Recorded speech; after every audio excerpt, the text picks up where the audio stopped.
మహబూబాబాద్ జిల్లా కేంద్రంలోని తహసీల్దార్ కార్యాలయం ఎదుట బీఆర్ఎస్ పోరుబాట కార్యక్రమం చేపట్టింది. ఉద్యోగస్తులకు పాత పెన్షన్ పునరుద్ధరించి హెల్త్ కార్డులను పంపిణీ చేయాలన్నట్టు నినాదాలు చేశారు. ఉద్యోగస్తులకు ఎన్నికల ముందు ఇచ్చిన ఏ ఒక్క హామీని కాంగ్రెస్ నెరవేర్చలేదని బీఆర్ఎస్ నేత రాకేష్ రెడ్డి ఆరోపణలు చేశారు.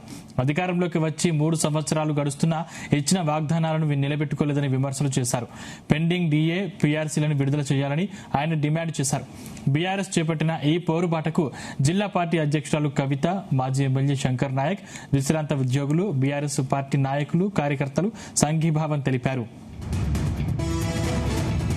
ఉద్యోగస్తులకు, రిటైర్డ్ ఉద్యోగస్తులకు అనేక హామీలు ఇచ్చి గద్దెనెక్కినటువంటి కాంగ్రెస్ ప్రభుత్వము ఈరోజు 3 ఏళ్లు గడుస్తున్నా కూడా ఏ ఒక్క హామీని కూడా నెరవేర్చినటువంటి ఈ నేపథ్యంలో బీఆర్ఎస్ పార్టీ పక్షాన ఈరోజు మానుకోట గడ్డ మీద మేము పోరుబాట నిర్వహించడం జరిగింది.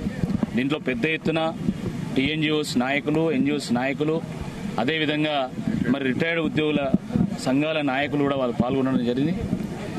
చాలా బాధాకరం. రిటైర్డ్ ఉద్యోగులు వాళ్ళ బెనిఫిట్స్ రాక సుమారుగా 100 మంది చనిపోయింది. బీపీలతోనే, షుగర్లతోనే, ప్రాణాంతకమైనటువంటి క్యాన్సర్ లాంటి వ్యాధులతోనే సతమతం అవుతున్నా కూడా ప్రభుత్వం వాళ్ళకు చెల్లించాల్సినటువంటి బకాయిలు చెల్లించకపోవడం వల్ల ఈరోజు వాళ్ళు ఆత్మహత్యలు చేసుకుంటున్నారు. వాళ్ళు ప్రాణాలతో కొట్టుమిట్టాడుతూ ఉన్నారు ఆసుపత్రుల్లో. అదేవిధంగా మరి ఎంప్లాయీస్ 3 ఏళ్లు గడిచింది ఇప్పటికి. ఆల్మోస్ట్ 3 ఏళ్ల నుండి నిత్యావసర వస్తువుల యొక్క ధరలు ఆకాశాన్ని అంటున్నాయి. విద్య, వైద్యము, రవాణా ఖర్చులు పెరిగిపోతా ఉన్నాయి. అయినా కూడా 3 డిఏలను పెండింగ్ లో పెట్టింది ప్రభుత్వం. ఇప్పటి వరకు పీఆర్సీ ఊసెత్తలేదు. ఉద్యోగస్తులకు, రిటైర్డ్ ఉద్యోగస్తులకు